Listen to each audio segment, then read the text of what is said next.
It's a bar. Why do you love shitty pubs? Or maybe it's a journalist thing.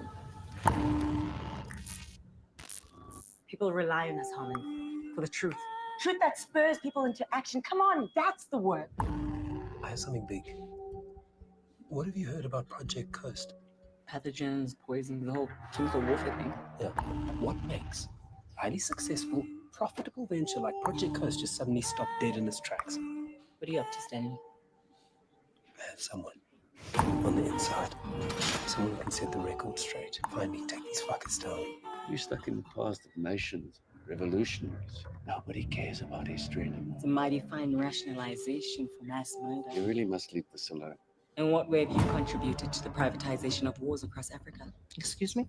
How close are you with Martin Poseidon? Are you aware he's a known war criminal? Get out of my office! Get out of my fucking office! This is all tied up with Besoin, genocide, Poseidon. You must leave this alone. Fuck! It's also dangerous that Poseidon personally signs his name on record to prevent someone from testifying. And that's what we're gonna find out. These allegations of private South African military forces in Sudan are completely and utterly false.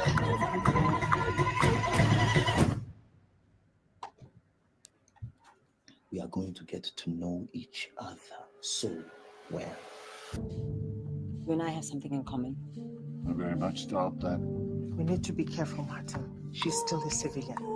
We have the situation under control, so I certainly fucking hope so. We tell her story. We honor her life. Project Coast was shut down 30 years ago, yet it's all over Stanley's laptop. What's the connection? These people will fucking kill you!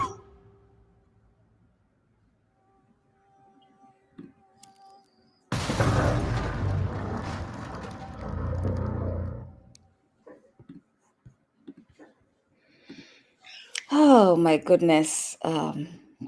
Even watching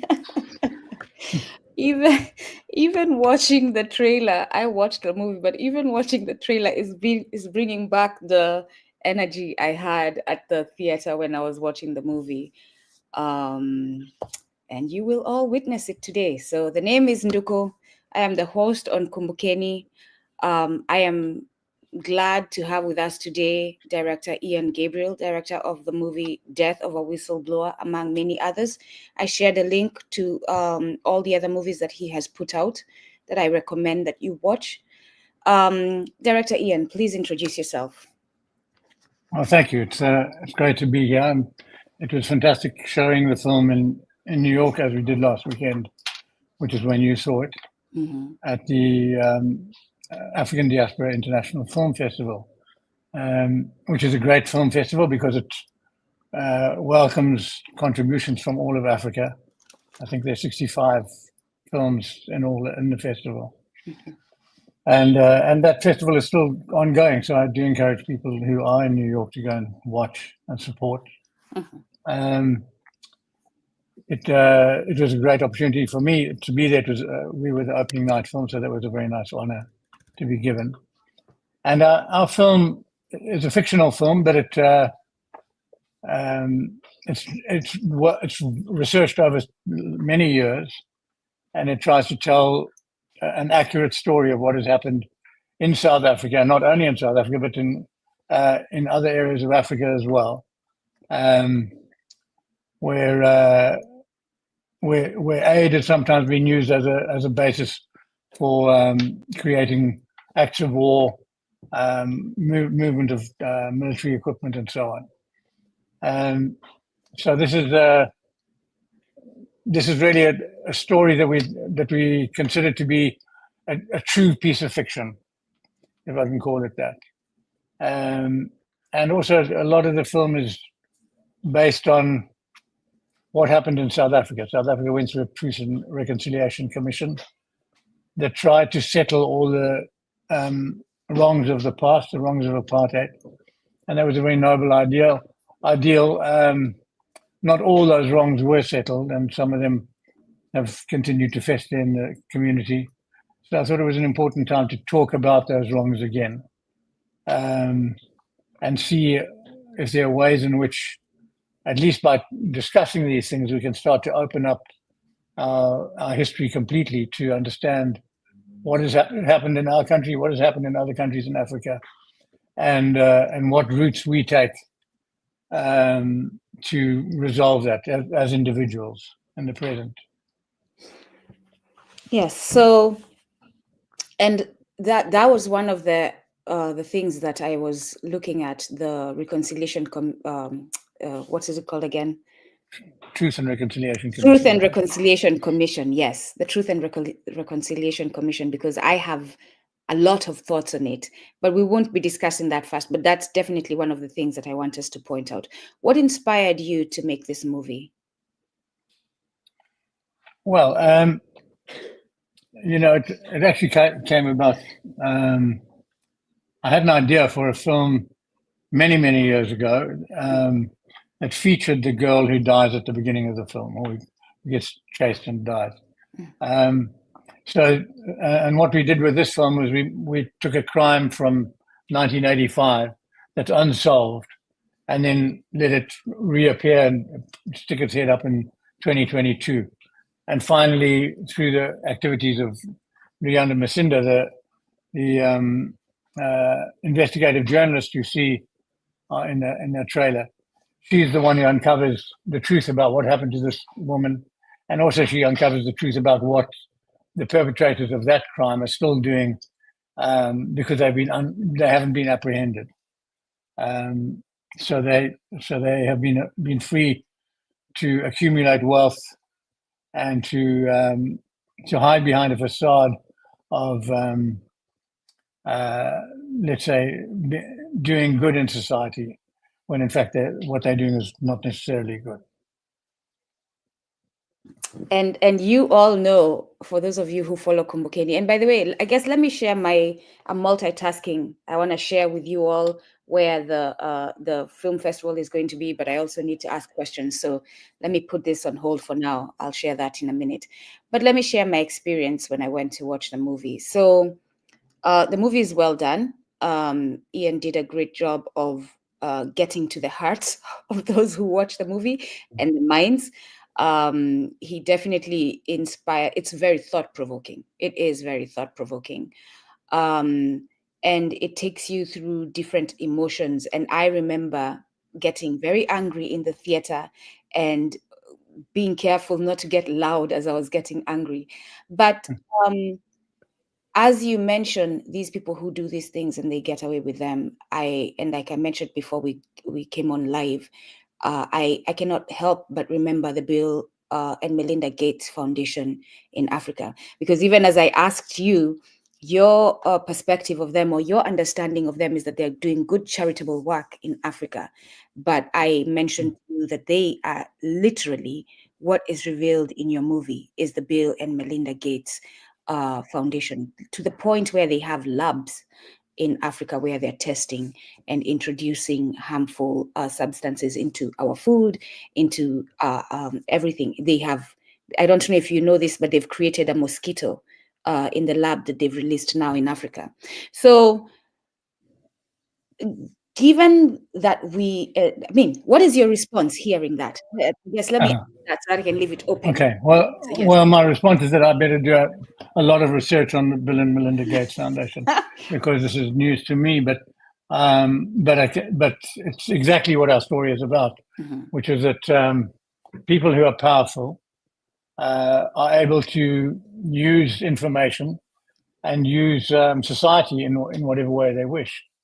So if that applies in the case of that foundation, that's a very sad thing to hear, but I obviously need to do some research and find out more.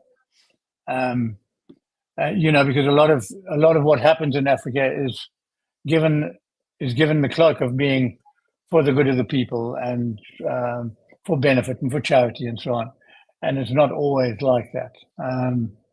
Also, stuff like the kind of industries that are promoted and road building and railways and so on that are China working on, and Russia's bringing in so-called military aid. Those things we've got to take very suspiciously.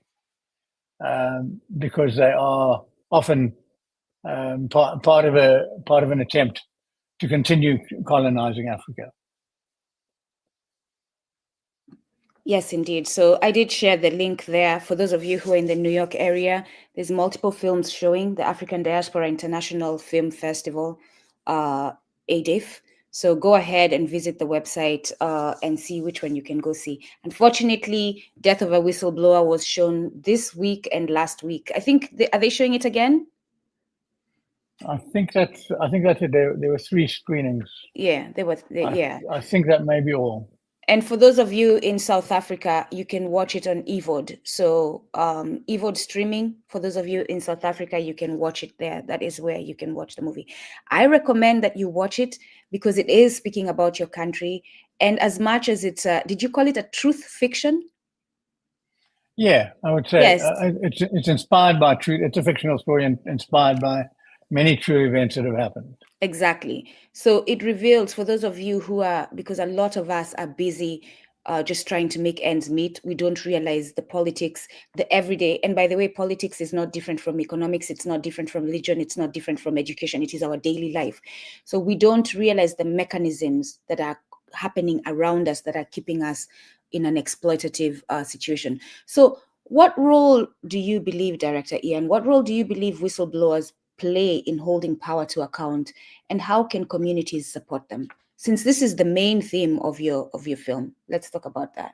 Well, we spoke specifically about whistleblowers who've died in South Africa in the last 10 years, of whom there were many, and each one, you know, a lot of the presence of whistleblowers of assassins who kill whistleblowers have been assassins employed by criminal gangs who are under the influence of one or other powerful group, whether it's a political group or a big business, whatever it may be.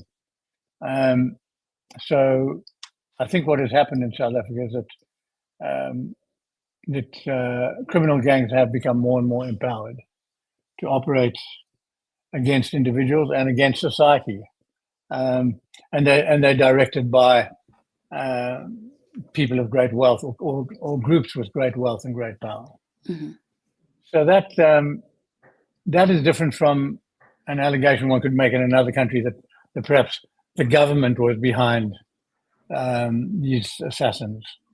I don't think that's the case here. I think it is actually the work of criminal gangs who have often been driven by politically powerful people, either politically powerful because of their political position or politically powerful because of their financial position. And as you say, finance or economics and politics are so intertwined that one can't really separate these two elements. I am currently, I'm sorry, go on, yeah. go on.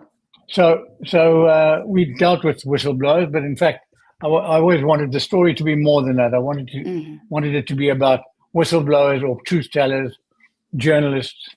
You know, in the past year, there've been more journalists killed than in any other year. A lot of those in Palestine, of course, during the war there, and the genocide that's happening in Palestine.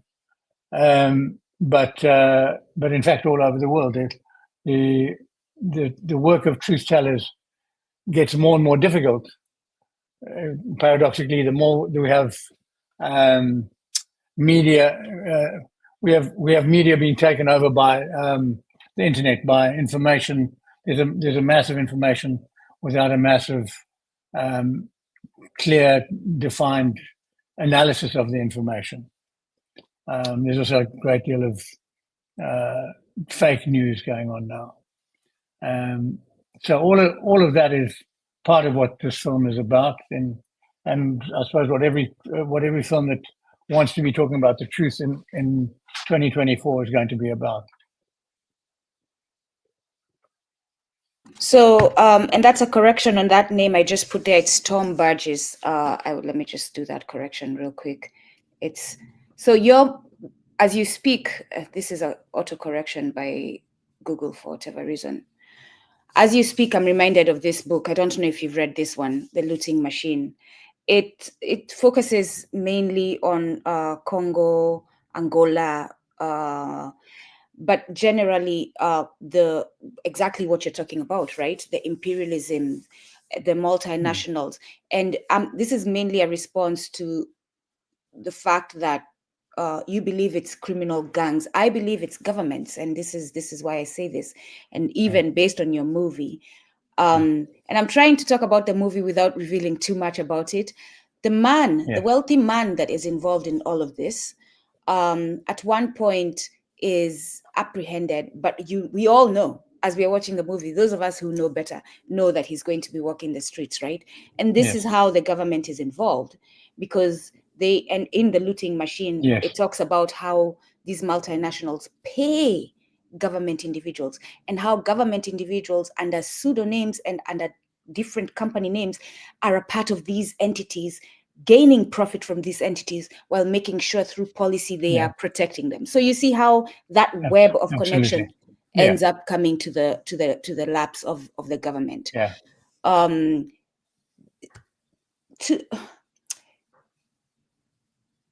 Let's go to a part of the movie where I wanted to ask this, and I think someone asked this in the audience. The gentleman, without revealing too much, that ends up getting his payback, right? What was your reason for putting that scene in the movie? Well, I made a film 15 years ago, more, 20 years ago, actually, which was called Forgiveness, and it was about the Truth and Reconciliation Commission. And it was a small film and a very optimistic film about the possibility of the Truth and Reconciliation Commission working. And of course, I think the Truth and Reconciliation Commission was a very well-founded idea. It was a unique idea in the world. It was something that came out of South Africa, and we should be very proud of, because it took a criminal enterprise that was apartheid and put it in front of the people who had suffered from that criminality for years and years, and it invited people to confess their crimes, and invited those who had suffered those crimes to forgive, which is a very noble idea. And I do think that a large amount of why it worked to a certain extent was because of the personal authority and moral authority of Nelson Mandela, our president, and Archbishop Desmond Tutu, who were both exceptional men to be in one country at the same time, guiding the movement towards liberation of a country.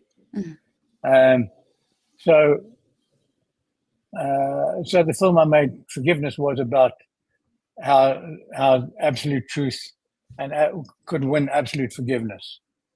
But then in this film, Death of a Whistleblower, I dealt with the same phenomenon, where absolute truth had not been told, where the truth had been hidden. And when the truth was hidden, one man takes it upon himself, the character you're talking about, to try and avenge the death of his father 20 years prior. So I suppose it was part of a conversation I'm having with myself about whether or not every offense can be forgiven, because I don't think every offense can be forgiven. I think we need to try to be better as a society, but sometimes part of the trying to be better in a society is to bring to book those who are going to break the rules of society. I'm glad you said that, because my follow-up question was going to be, did anyone say anything to you after you made the first film, as far as you misrepresented the Truth and Reconciliation Commission, and that it needed to show this side of things? That have been? Yes, go. Well, you see, what's interesting about that is that I do think during the time of the Truth and Reconciliation Commission, everyone was very swept up with the emotion of becoming better, of our country that had always been a pariah of the world. I come from the generation who went to England and heard there was a song called "I Never Met a Nice South African," which was quite a harsh thing to hear when you were a teenage boy. Anyway, now there are a couple of us who have turned out to be nice South Africans after all. So that's encouraging. But I think we were in love with the idea of the Truth and Reconciliation Commission. Since then, there have from time to time been questions raised about some of the people who were forgiven, some of the people whose crimes were quite outrageous and were very openly spoken about, especially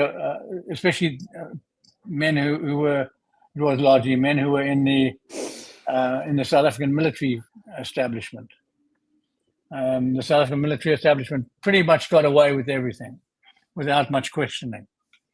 And some of their representatives are still working happily in South Africa in various capacities.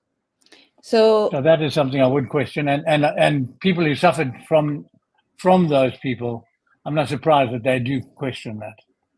So another question that comes out of that and just critically analyzing that situation, no one asks the Jewish community to have a Truth and Reconciliation Commission and forgive Hitler and the Nazi people, right? No one asks, and in fact, the push from the West is for payment, right? And payback. That's the push and reparations. And these people are put through trial. A lot of them their lives are ended because they had committed these crimes. So why do you think it is different that humanity is afforded the Jewish people, yet under the same crimes in South Africa, that humanity is not afforded the Black South African people? Okay, well, that's a deep question. I don't think. I think that the way that justice is meted out in the world is pretty much always decided by someone has more power than the normal people of the world. Whether it was the British and the Americans at Nuremberg, or whoever else decides in any other catastrophe in the world.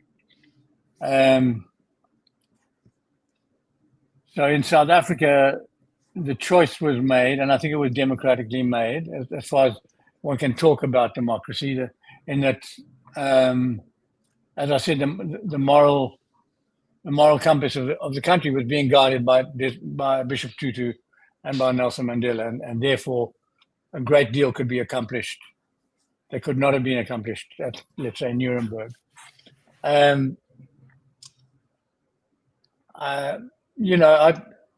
I personally, I think reconciliation is a better way for a country than pursuing revenge. But I do think that there needs to be an adjustment in society for the people who suffered. I don't think we should just say, oh, well, they suffered and now the people who harmed them have been forgiven. Let's just move on. I think that was the error. I think the right thing to do was to look at ways to forgive and to move forward. But I think there was also a right of reparation that has never been made in South Africa, and that should have been made, and it could still be made. I think a lot of people would say, "Oh, you're just digging up old problems again." They are old problems, but they're not. They are old problems that continue to live. They're not old problems that go away. They continue to live. People continue to feel these things. People continue to suffer because of what happened to their fathers or their grandparents or whatever it was. Yeah. So that must be solved, if it can be. Oh, yes, I have so many other questions, but I'm trying to. Hold on. Let's go slowly, one step at a time. So, how can storytelling in films like Death of a Whistleblower inspire action against injustice? How do you think your movie inspires action against injustice? Well, I think every story that challenges people to look a bit deeper, whether it's a radio story or a movie or a book or whatever it is, or a magazine article, whenever that's done and people are encouraged to look a bit deeper and look a bit further, I think you're contributing to some potential improvement somewhere down the line. So I think we must keep on trying to make those kind of films. I will certainly continue to try and make those kind of films. I have to dress them in the outfit of popular movies, so it's got to have a bit of drama and a bit of suspense and a bit of romance, maybe, and whatever else. But I'll try and tell a story within that capsule, and hopefully, once I've made it, it'll sell, and I'll be able to make the next movie. That's got to be my incentive as a filmmaker. But I think every filmmaker who can make a story that provokes thought about their condition in life should do that if they can. I think they'll be rewarded, and their audiences will reward them by reflecting on what they're saying. I would have loved to have the actress who plays in the film as a guest today as well, but I will ask you based on your experience with her. Did playing the role she played affect her in any way? Did you notice that as you were directing the movie, whether it affected her and the other Africans on the film? Well, that was interesting. You know, the thing about what she said herself in the script, she says, she gets asked about the Truth and Reconciliation Commission, and she says, well, actually, she's not the demographic. She was 3 years old at the time, which is accurate in her real life and in the story she's portraying. So quite often, our run up to a scene would be almost like a little history lesson. She thanked me a couple of times in different interviews for revealing bits of history to her that she did not know existed. And I was often quite surprised because I thought, oh, well, everyone knows this. But no, because as we move from generation to generation, things are forgotten very quickly or overlooked or moved past or whatever it is. So we had quite a few history lessons, and she was very appreciative of them and very responsive to them, whatever it was that she heard. There's an interesting scene in near the end of the film where she's seeing the boyfriend of the girl who died in the 80s, and he's now an old man, and he's telling the story of what the army were doing at that time in South Africa, and he tells the story of how they were taking contaminated food and clothing into the bush to feed to tribes people who had assisted freedom fighters on their path to South Africa.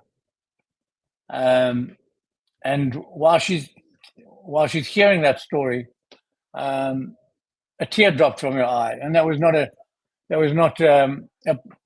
a performance, but it was also a real moment for her. She was hearing a story that was that we know from history, but she was hearing it. I had told her beforehand, and then we went through the scene, and it caused a teardrop to fall because she ached for that injustice that had happened. So I do think that telling the story of our past is a very powerful thing to do in order to try to deal with it and to come to terms with it in some sort of way. Mm-hmm. And you talk about the other actors in our film. Most of them were younger than me, so most of them had some learning, some historic learning to receive from me, and they were all very fantastic with that, and used it as motivation, as part of the engine of keeping themselves running as actors. Mm-hmm. So that's a great thing to do. Mm-hmm. So you mentioned the community that was killed with the blankets and all that. This is in South Africa. Could you please talk a little bit about that? Because that is the truth side of the film, right? Now we are no longer. Well, yeah. Mhm. Well, that actually, the only recorded case of this Mhm. actually happened in Zimbabwe, which was South Africa was still calling Rhodesia at that time, although it was run by the white minority government in Zimbabwe. And that was an enterprise that was run by the South African Defence Force, that involved some Rhodesian Defence Force personnel, and where they took a whole lot of blankets and medicine and foods to give to this area. And in fact, there was a psychological warfare aspect to this as well, because because what they would also do would be to plant ideas that maybe the sicknesses that were starting to emerge were the result of witchcraft. So there was sort of superstition and people not trusting each other, and a total erosion of what a society is meant to be was actually being perpetrated by importing chemical warfare into an area. Yeah. And that part is one of the parts where I was really angry. And just like our sister, I too, well, mine was not a teardrop. Mine was tears just rolling down my cheeks. I just wanted to get up and scream, because we are watching a film and we're supposed to sit and take it as entertainment or education, pack our bags and leave afterwards and forget that and move on to the next item in life. But to me, it was, no, we cannot sit here and watch. And I said this to, after the event, we had a session where we were all just talking and eating. And I said this to them: we cannot keep coming to these spaces to have a glass of wine and some good food, be shown what is actually happening on our continent, and not take action, right? So I guess the other part of that is going to, how can storytelling in films like this? Well, I did ask that, right? How it can inspire action against injustice, but well, you did ask it, but I didn't really answer it. Yes, please. So and not just injustice, but how can it lead to us? Because we don't believe that Africa is liberated, right? A perspective that you may not have. But how can it lead us to our liberation, our true liberation? Well, I do have that perspective as well. I think there have been some movements towards liberation at various times in Africa, but I think it's a bit of a stop and start process, rather than just moving forward as it should be. And I think, especially in the last 20 years, a lot of liberation has slowed down and sort of stopped by the wayside without having the energy that it had during the freedom of the 60s and 70s and 80s, when Africa really felt like, although there were lots of miscarriages of justice, there was a real powerful movement towards liberation. The Kenyan Land and Freedom Army in Algeria, right? All of those movements seem to have now been their intention seems to have been absorbed, and not really they're not fully manifested. So I think, to again try to answer that question that I didn't answer, I think all we can do as filmmakers is hope that some part of what we are saying and what we're asking for is being responded to, and that persons such as yourselves will pick them up and carry that conversation forward, and it becomes a forum for a conversation. Because, frankly, we don't know in South Africa really what's going on in Sudan or what's going on in Congo. And we all need to be part of that same movement. But it's not a movement that is very clearly defined. So journalists such as yourself do help to define it by bringing together people from all over the continent. And I think that helps us to have the conversation and to go out and talk about what liberation is still missing in Africa and what we can do to achieve that. And a lot of it can be achieved, or at least can be helped by the support of the African diaspora and the rest of the world, because that diaspora is more and more influential, and I think needs to feed back into Africa as much as it can. I appreciate you calling me a journalist. And as you were saying that, I was quickly looking. I don't think it's Tucker Carlson. Who was upset that podcasters are calling themselves journalists, but we are journalists. I am literally doing the work of a journalist. Yes, you are. Yes, you are. Thank you for that. May we It's send my them a pleasure. nod It's and my let them know pleasure. that, yes, we have been officially inducted into the journalism field. Great. That's great. I'm glad you've been inducted, because now you've got a challenge to go out and tell the truth and expand our knowledge and expand the liberation of Africa. Yes. Speaking of that, have you witnessed situations where the truth was deliberately suppressed, and how did it affect the people involved? Well, I think the truth, because I know in your film truth being deliberately suppressed is more and more common now than it was in the past. I think maybe, well, I've got to qualify that. There was a lot of truth that was suppressed in the past, but there was a desire to uncover and reveal the truth.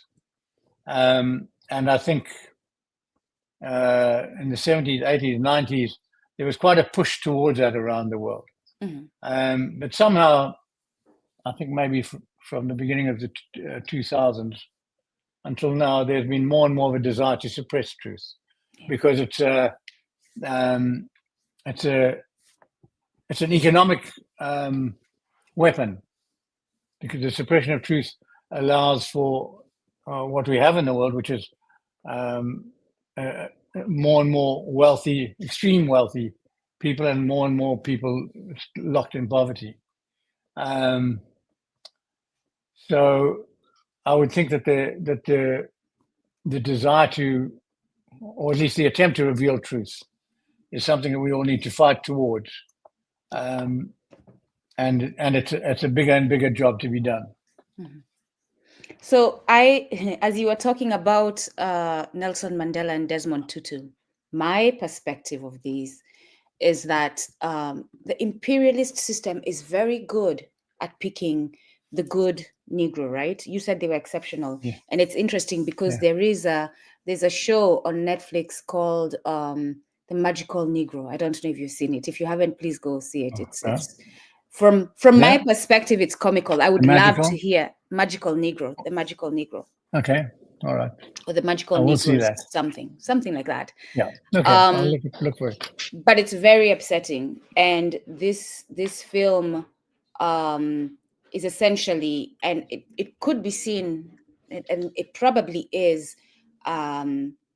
a film that is mocking the idea that Black people go to such lengths to accommodate the discomfort of white people to make sure that they're not they're not uncomfortable, right? So that there's a school to train these Negroes to notice when the white man is about to be uncomfortable and to stop it, right? To change behavior. Like going to shaman school. Listen. Listen. So my question, I guess, or rather my statement, which I hope inspires a question, or you see a question in there that you can answer. Nelson Mandela and Desmond Tutu were magical Negroes, right? And the imperialist system is very good at using them to appear as if they're doing something good, while all they're doing is putting a band-aid so that they can continue the exploitation and the expansion of imperialism. So my issue, and let's talk about now the Truth and the Reconciliation Commission, because it still continues the problem, and this is what happens when you truly do not address the root cause of problems, when you truly do not heal, right? We do not have, yes, we have white people who are going around who are repeating what Hitler's movement was all about, who are repeating Nazism ideas and all that. But we do not have a legit, there they are with their uniforms, Nazi movement, right? That is accepted by society today. Because there was an authentic addressing of what actually happened, the harms that were committed, and the repair that needed to be, including some people's lives being ended. So what happens here is that two people who are known, these people, because and now when I talk about these people, I'm talking about the CIA, I'm talking about whatever other entities in South Africa that are involved in their covert operations that ensure imperialism keeps living. They know, they have studied who Nelson Mandela is. They've studied who Desmond Tutu is. They've studied the relationship that these individuals have with the community, right? And they've also studied that Desmond Tutu is religious, and he is limited by religion as far as what he can do when it comes to retaliation. And now I'm going to juxtapose the two of them and the individual in the movie who gets his payback, right? Why imperialism will not hold up that individual, but they'll hold up Nelson Mandela and Desmond Tutu to seem like they're doing something good when they know very well they're not repairing. And this happens mostly with Black people. Like I said, the Jews have been repaired. They continue to be repaired. But this happens mostly with Black people. So being who you are in South Africa and knowing this truth, because it is revealed in your film that you know this truth, what personal responsibility do you take to ensure that this harm to humanity ends? I think we all have to take absolute personal responsibility, each one of us. And it's that's, you know, you can say that easily. It's not so easy to manifest it, because because we're living our day-to-day lives, and there's so many things we've got to deal with more urgently, apparently. But in fact, that is the most urgent thing to deal with, is how to make society fair and responsible and responsive to its people. That's the sort of the idea of democracy, and everyone talks about democracy as if it's just going out to vote somewhere in the world. You know, if you really look at it, you can't really say there's any democracy in the world. And that's a great pity, because a lot of people swear by their democracies. It's interesting you say that, because I've said that about the United States. United States has never been a democratic nation, never. No, and it's less and less so, but it has never been so. Yeah. But if you feel comfortable, do share about that, because you made a comment as we were starting the film about the current state of the United States. So please say more about it if you can. Okay, well, that's quite a large issue.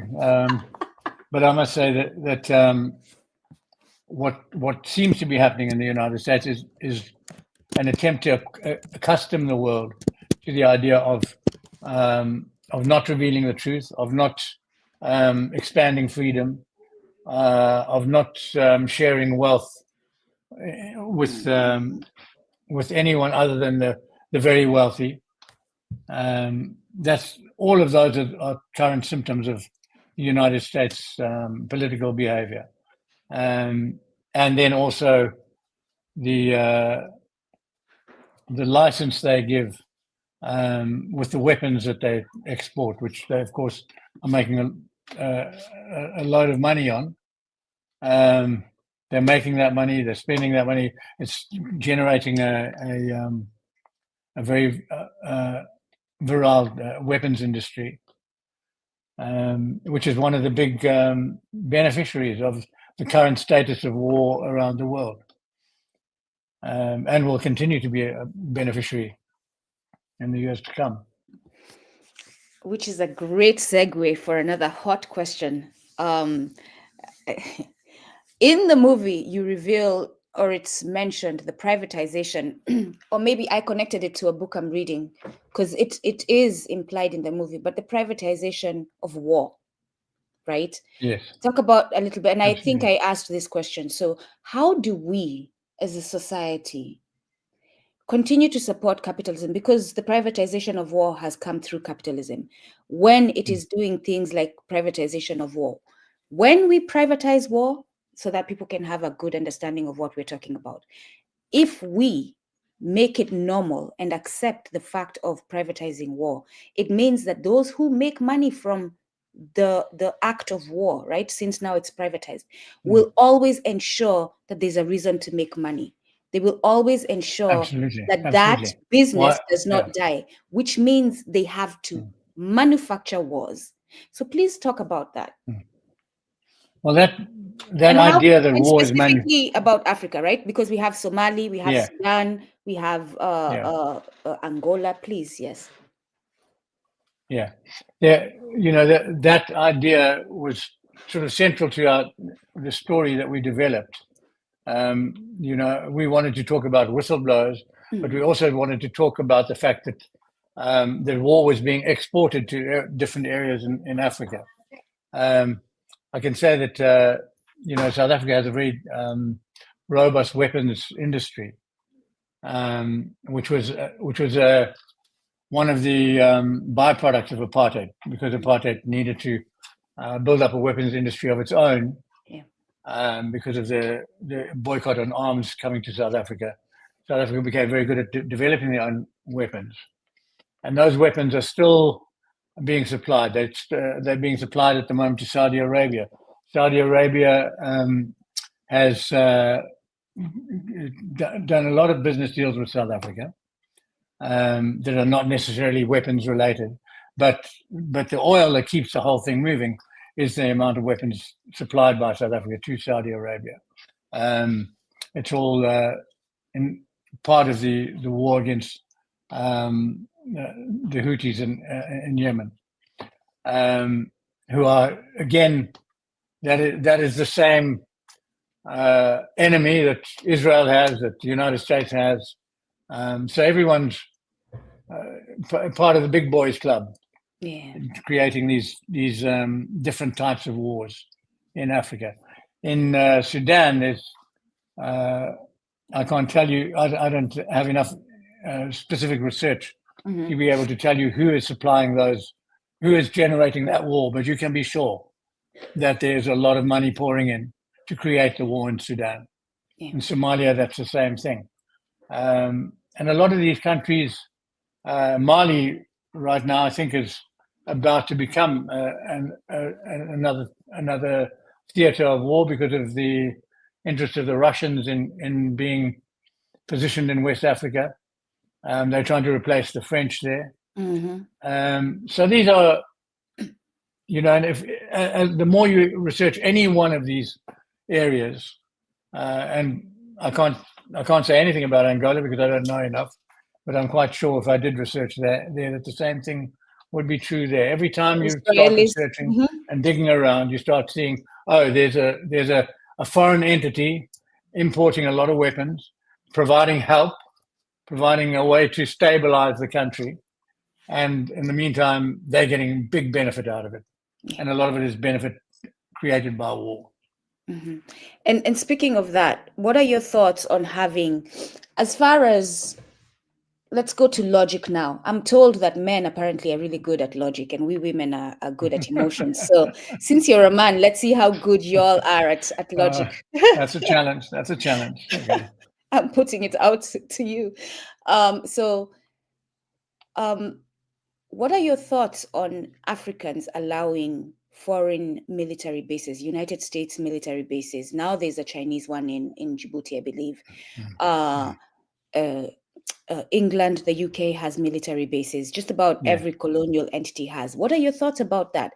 When it comes to logic, when it comes to sovereignty and a nation being able to self-govern and protect its people, what are your thoughts on that? And go wherever your mind will take you on this. Okay. So I'm fortunate to be able to rely just on logic, because if it was just on the basis of logic, I think it's an extremely bad idea.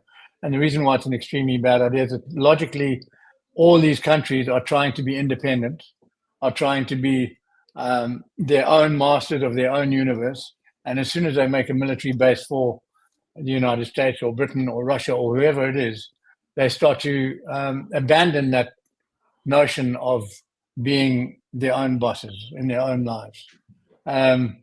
Usually what happens, in fact, I think in all cases, what happens is that there will be financial benefit for the country, but very often that financial benefit will be financial benefit for the leaders, not for the people.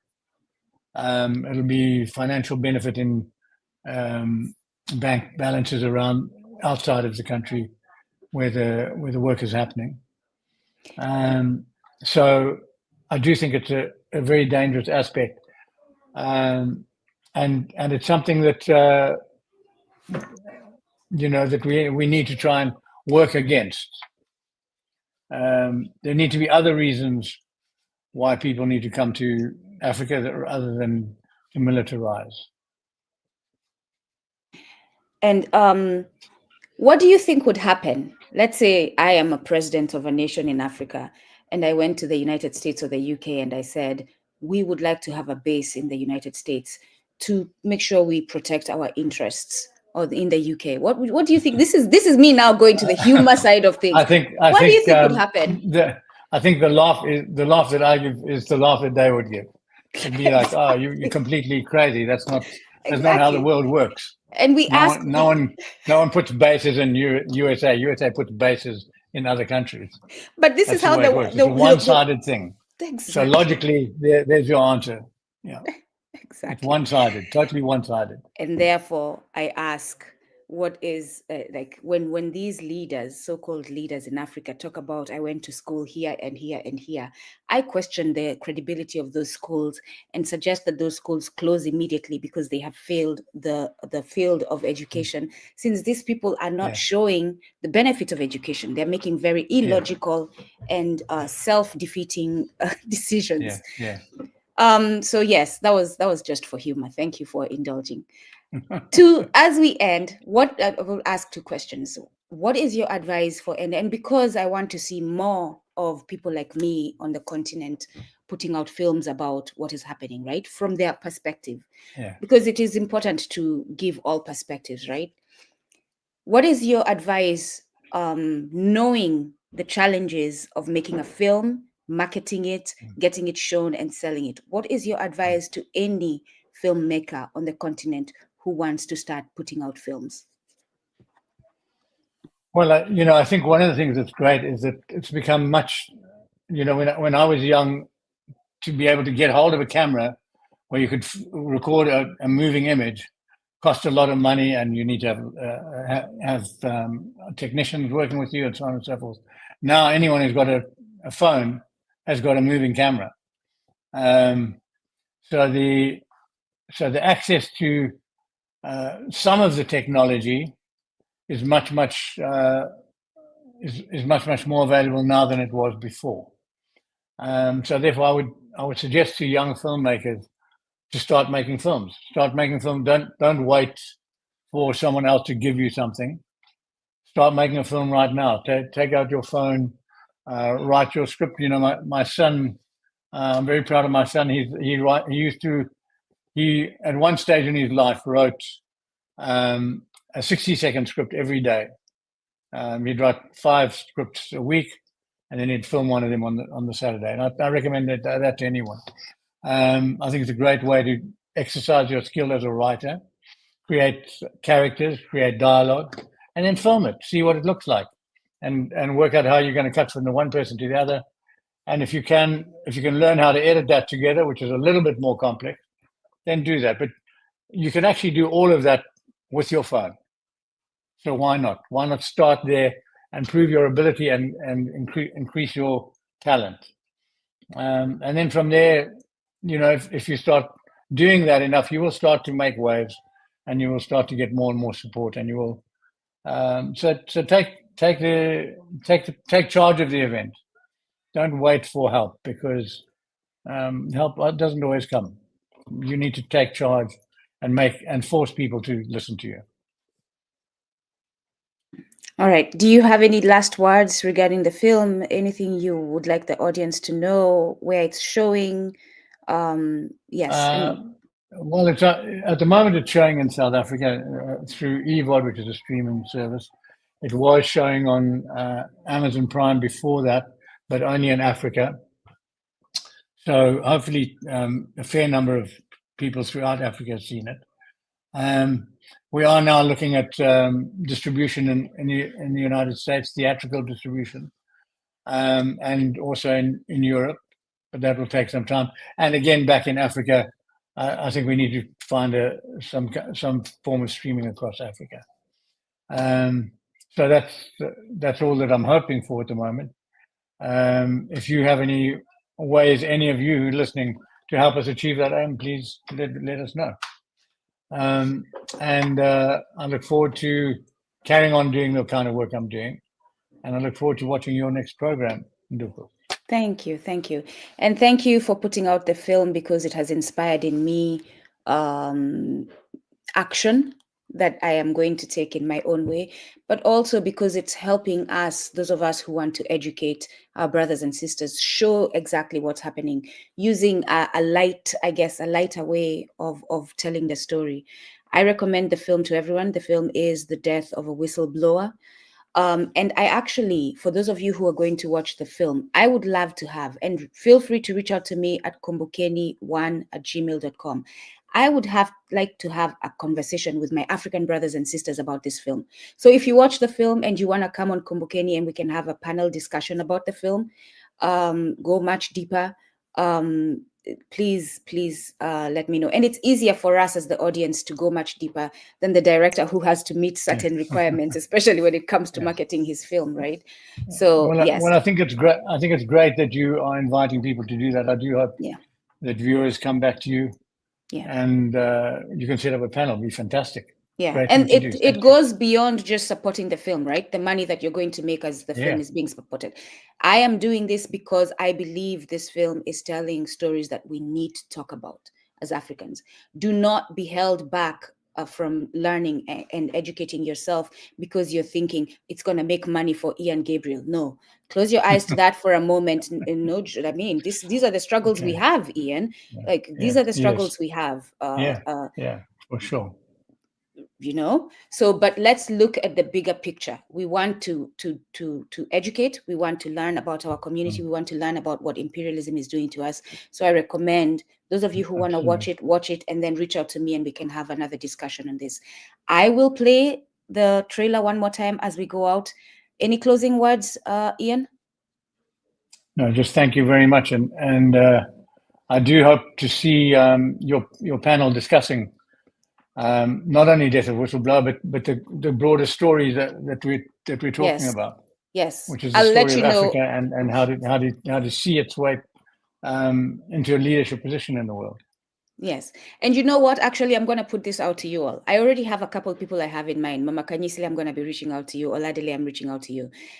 Let's do this as our closing show on Kumbukeni for the year, but also connect it with the Project 2025 that the United States Conservative Movement is putting out and other things. Let's bring this because it's all tied in. It's all connected. It is all connected. All right, I am going to play, and I'll tell you, just the trailer itself makes me angry enough. So you'll see what I'm talking about. Have a good day, everyone. Thank you for supporting us. Thank you, Director Ian, for joining us and telling this story. Thank you, Ndugu. Have a good day. Great talking to you. Thank you. Bye-bye. Bye.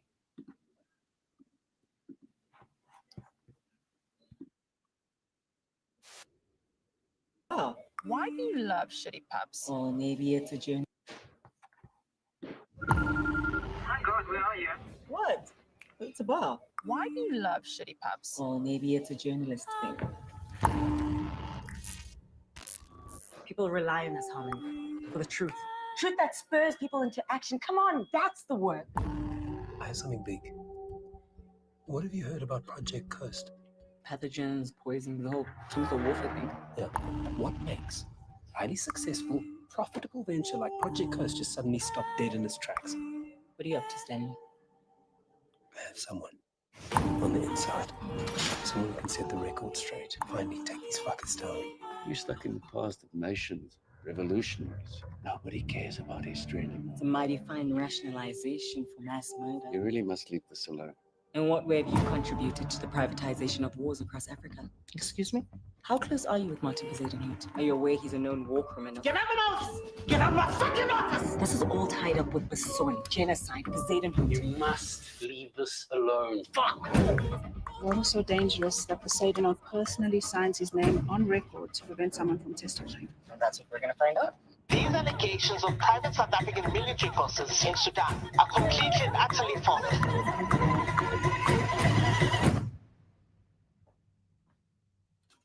We are going to get to know each other so well. You and I have something in common. I very much doubt that. We need to be careful, Martin. She's still a civilian. We have the situation under control. I certainly fucking hope so. If we tell her story, we honor her life. Project Coast was shut down 30 years ago, yet it's all over Scandizento. What's the connection? These people will fucking